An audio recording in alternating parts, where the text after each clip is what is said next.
sports teams in person. And remember when Canadian hockey fans booed the U.S. national anthem at an NHL game in Montreal this month? Then, a few nights ago, U.S. fans in Boston reciprocated by booing the singing of "O Canada."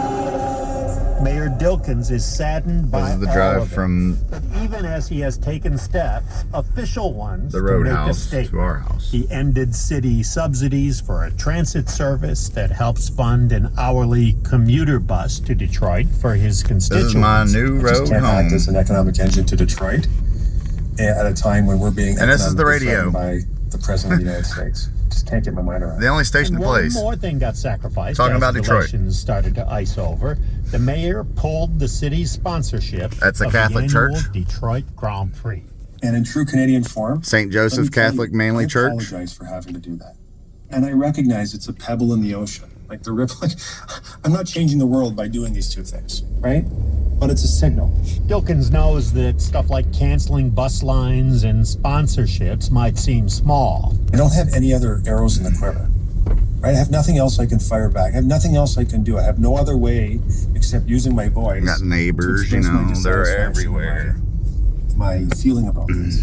A sign of more than just hurt feelings. He says he's even heard rhetoric accusing Canada of taking advantage of the U.S., specifically within the auto industry. And he has a passionate response to that as well. No, we built it together. Someone was over there. We They have got built one. this thing together.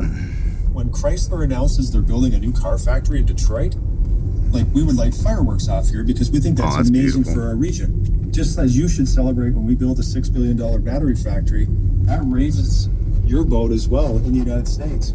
It's great for everybody. Meanwhile, in a recent speech, the chairman of the Ford Motor Company warned that the threatened tariffs and their impact on tight supply chains would, quote, blow a hole in the auto industry that would affect both countries. Mayor Dilkens, meanwhile, Now, says this it's road more is our than house. pride, that it's all very scary. And none of us are foolish enough to think that the United States doesn't have the military might, if they want and choose, to take over Canada. We'd put up a good fight. We'd probably lose. We know that. But the thought that that's where we are, That lady's selling that with the boat. snap of a finger, is abhorrent to us.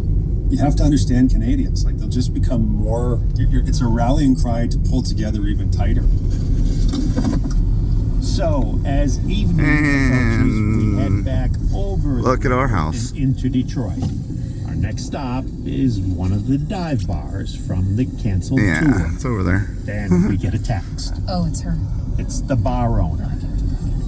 She won't be there. In fact, she says they're not open much anymore these days. NPR's Lauren Hodges produced this piece. This weekend, President Trump told Elon Musk to be more aggressive with the Department of Government Efficiency, a team that's already fired tens of thousands of federal workers. Soon after this directive from Trump, Musk gave federal employees an ultimatum. Report what you accomplished this past week or lose your job. Now, some of Trump's cabinet members are telling their workers to skip Musk's requests, sparking confusion. NPR's Luke Garrett.